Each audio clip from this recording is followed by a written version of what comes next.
বাম আমলে পাট্টা দেওয়া জমি আদালতের নির্দেশ দখল নিতে গিয়ে বিক্ষোভের মুখে পুলিশ প্রশাসন নেতৃত্বে বন্যা টুডু। এই নিয়ে 3 বার ফিরতে হলো প্রশাসনকে। জমির মালিকের দাবি আদালতের রায় মেনে জমি ফিরিয়ে দিতে পারছে না প্রশাসন। বিক্ষোভকারীদের দাবি জমি তাদের, সেই জমি থেকেই জোর করে উচ্ছেদ করা যাবে না।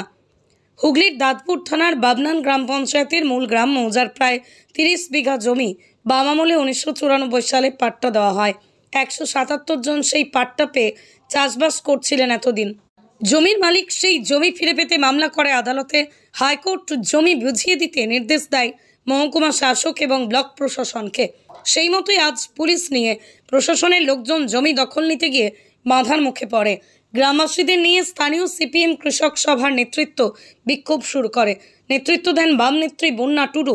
ব্রিগেডে মেহনতি মানুষের সবাই যিনি বক্তব্য রেখেছিলেন, উপস্থিত ছিলেন পান্ডুয়ার প্রাক্তন সিপিআইএম বিধায়ক আমজাদ হোসেন। আজ বিশাল পুলিশ বাহিনী নিয়ে গিয়ে জমি দখল নিতে যায় ব্লক প্রশাসন। পোলবা দাঁতপুর বিডিও পুলিশকে ঘিরে বিক্ষোভ শুরু করেন পাট্টাদাররা।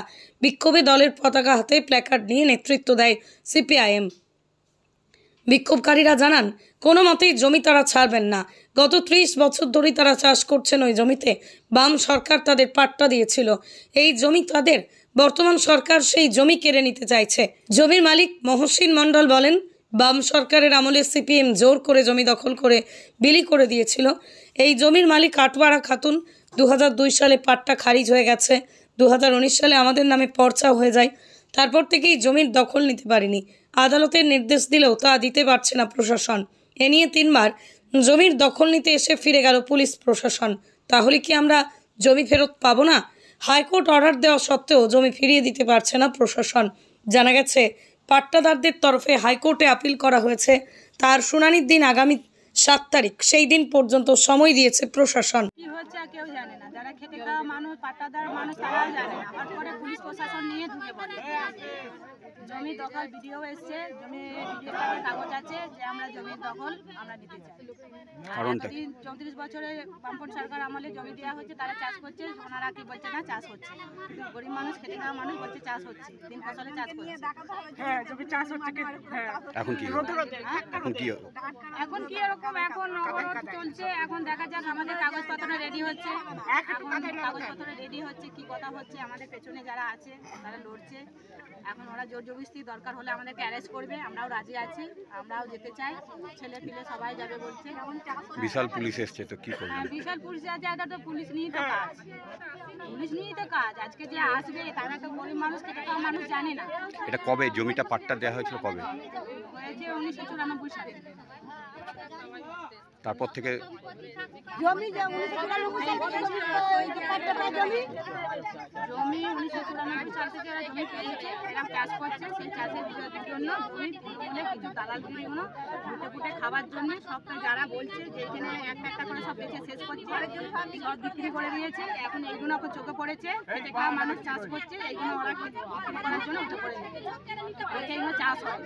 কারণটা কি? কারণটা কি করবে? এখন কিছু তো নেই। 100 দিনের কাজ বন্ধ, লুটো ফুটে খাবার তো বন্ধ হয়ে গেছে। কারা? তৃণমূলের শাসক দলেরা যারা করছে, তো এরা তৃণমূলের শাসক দলের প্রশাসনের লোকে লেলিয়ে দিচ্ছে। আজকে গরিব মানুষের কাছে যারা আসে, কারা এসেছে এখানে? ভিডিও থেকে, এসডিও থেকে, পুলিশ থেকে, প্রশাসন থেকে সব এসেছে। কারণটা কি? গরিব মানুষ, খেটে খাওয়া মানুষ, তাদের কাছ থেকে জমিটা লুটে না। সরকারটাই জালি হয়ে গেছে, চোরেদের সরকার। এখন কিছু নেই, এখন গরিব মানুষের জমি কারার জন্য উঠে পড়ে লেগেছে। আপনারা কি আন্দোলন চালাবেন? হ্যাঁ চালাচ্ছি, দরকার হলে বসে থাকবো, ধর্নায় বসবো, চালাচ্ছি। এটা কতদিন চালাবো? আমরা করছি, দাঁড়িয়ে আছি, চালাবো। কতদিন করবেন? কতদিন? যতদিন আছি, যতদিন আমাদের কোর্টের কাগজ রায় না বেড়েছে, ততদিন আমরা চালিয়ে যাবো। আপনার নাম? আমার নাম বন্যা টুডু। এখানের জমায়েত বর্তমান তৃণমূল কংগ্রেসের যে সরকার, তারা গরিব মানুষের বিরোধী সরকার। এটা আমরা প্রথম দিন থেকে বলে আসছি। এগুলো ফেটে ফেটে বেরোচ্ছে এখন। গরিব আদিবাসীরা এখানে পাট্টাদার ছিল, 177টা পরিবার গরিব আদিবাসী পরিবার। সেই পাট্টাদারদের তৃণমূল কংগ্রেসের সরকার, তাদের নেতা কেতারা আর প্রশাসনের একটা অংশর মিলিজুলি ভাগাতে ওই 175 জন পাট্টাদারকে জমি থেকে উচ্ছেদ করেছে। তার বিরুদ্ধে আমাদের জমির দখল আমাদের আছে, চাষ করেছে আদিবাসীরা সেই জমিতে। সেই জমির ফসল সমেত সবকিছু গায়ের জোরে জোরদার দখল করতে চায়। সেইটার পক্ষে তৃণমূল কংগ্রেস তাদের প্রশাসনের একটা অংশ কাগজপত্র জুগিয়ে মদত দিয়েছে একতরফাভাবে। সেই কারণে এই গরিব মানুষগুলো হয়রান হয়েছে। সেই কারণে এই জমির দখল বজায় রেখে আমরা কলকাতা হাইকোর্টে মামলা লড়ছি। এই গরিব আদিবাসীরা মামলা লড়ছে যাতে তারা তাদের জমি ফেরত পায়। সেইখানে দাঁড়িয়ে আজকে তাদের উচ্ছেদ করতে এসেছিল পুলিশ প্রশাসন, তৃণমূল কংগ্রেসের একটা দালাল অংশ। তার বিরুদ্ধে গরিব আদিবাসী মানুষ জোটবদ্ধ হয়ে ঐক্যবদ্ধ হয়ে নিজেদের জমি অধিকার বজায় রাখার লড়াই লড়ছে। আর এটাও জেনে নিক তৃণমূল বা তাদের প্রশাসনের একটা অংশ যারা দালালি করতে চাইছে, তারা এই গরিব মানুষদের, এই গরিব আদিবাসীদের জমি থেকে উচ্ছেদ করতে পারবে না। এ জমির অধিকার তাদের ছিল, তাদের আছে, তাদের থাকবে। তার জন্য যতদূর লড়াই করতে হয় আমরা লড়াই করব। আমরা কোর্টে আপিল করেছি, সেই আপিল অনুযায়ী আমরা লড়ছি। আজকেও প্রশাসন ফেলিও সেটা আমরা বলতে পারবো না কে ফেলিওর আর কে সাকসেস। এইটা সবচেয়ে বড় ব্যাপার যে গরিব আদিবাসীদের পাট্টা রক্ষা করার লড়াই করতে হয় সরকারকে। যে কাগজটা তারা পেয়েছে রাজ্যপালের পক্ষে এসডিও সই করে কাগজ দিয়েছে, সেই কাগজটা উচ্ছেদ হচ্ছে মানে এটা সরকারের ব্যর্থতা, এর সব দায় সরকারের। তাই তৃণমূল কংগ্রেসের লজ্জা হওয়া উচিত। এদের জমি ফিরিয়ে দেওয়ার জন্য যা যা ব্যবস্থা নেওয়া উচিত তাদের অবিলম্বে উচিত প্রশাসনকে সেই নির্দেশ দেওয়া যাতে গরিব মানুষরা তাদের জমি ফেরত পায়। দেখুন, যেবার দুবার আগেও এসেছিল ওনারা, সেইভাবেই আজকে ওনারা ঘুরে চলে গেল। এটা একটা ধরুন হাইকোর্টের অর্ডার আছে, এটা তাহলে হাইকোর্টকে অমান্য করা হচ্ছে। আজকে বিডিও সাহেব এসেছিলেন, বিএলআরও এসেছিলেন। হ্যাঁ, ওনারা সেই কয়েকজন ওখানে দাঁড়িয়ে আছেন, ছাড়ছি না, ছাড়বো না, এনারা শুনছেন এসে আর চলে যাচ্ছেন এনারা। তাহলে হাইকোর্টের যে আমরা যে রায় পেলাম, আমরা আমাদের নামে ধরুন 2019 সালে জমি খরচা হয়ে গেছে, হ্যাঁ, জবরদখল করে ওরা বসে আছে। আমার যে হাইকোর্টের অর্ডার রয়েছে ফিজিক্যালি পজিশন বুঝিয়ে দেওয়া, তাহলে কি হাইকোর্টের রায়ের কোনো মূল্য নাই? এনারা যেটা বলবে এদেরটাই হয়ে যাবে।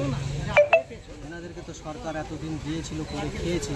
তো আজকে আমি সরকার এগেনস্টে মামলা করে আমি মামলা জিতেছি, আমি অর্ডার পেয়েছি পজিশানে, তাও আমাকে পজিশান বোঝানো হচ্ছে। এটা আমরা একটা মানসিক চাপের মধ্যে পড়ে আছি, আমরা খুব মধ্যে আছি। আপনারা দেখুন তো 31 বছর হয়ে গেল, হ্যাঁ, আমরা তো জমিগুলো ছেড়ে বসে আছি। আজকে যখন আমার অর্ডার রয়েছে তাহলে আমি পাবো না, আমি কি জমি পাবো না? সেটা আমায় বলে দিকে না, পাবে না। 3 বার তো এলো।